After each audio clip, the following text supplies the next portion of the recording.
The year is 1962.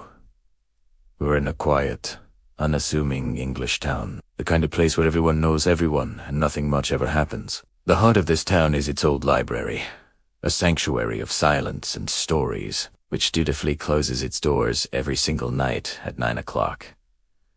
Sharp.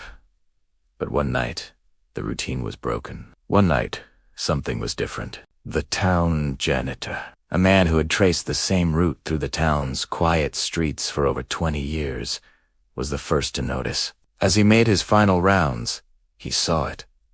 The library, which should have been dark and sleeping, was illuminated. A soft, solitary light glowed from within. He peered through the grand windows, his breath fogging the cold glass. Inside, everything seemed normal, but for one small, unsettling detail. A single, heavy oak chair, usually tucked neatly under a reading table, had been pulled out. It sat alone in the middle of the aisle, facing the towering shelves, as if someone had just stood up from it. Naturally, the police were called. They arrived, expecting a simple break-in, but what they found was far more perplexing.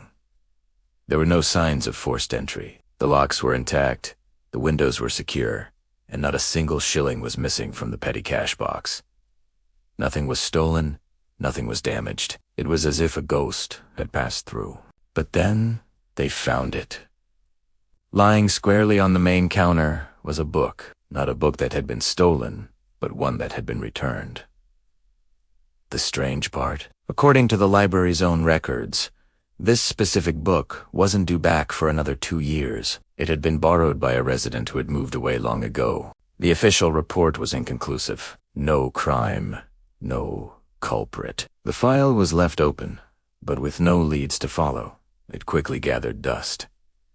The town, however, began to whisper. Locals, huddled in the pub or over garden fences, started to weave their own theories. They called it superstition, a bit of local folklore to spice up the quiet life. But the story didn't fade. It grew.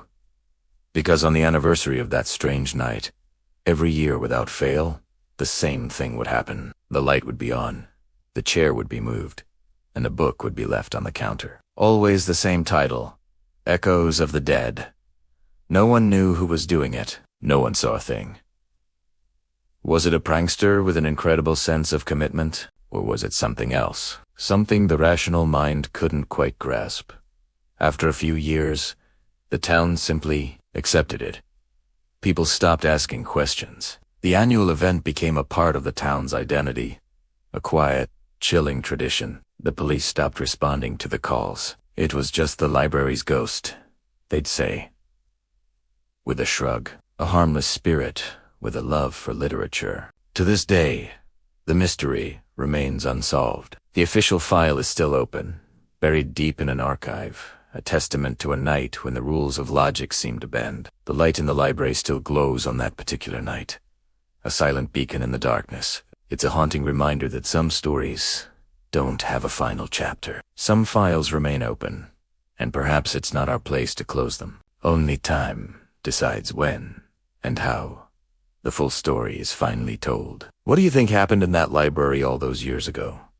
Let me know your theories down in the comments. I'd love to read them. Thanks for joining me on this journey into the unexplained. If you enjoyed this story, don't forget to hit that like button and subscribe for more mysteries. See you next time.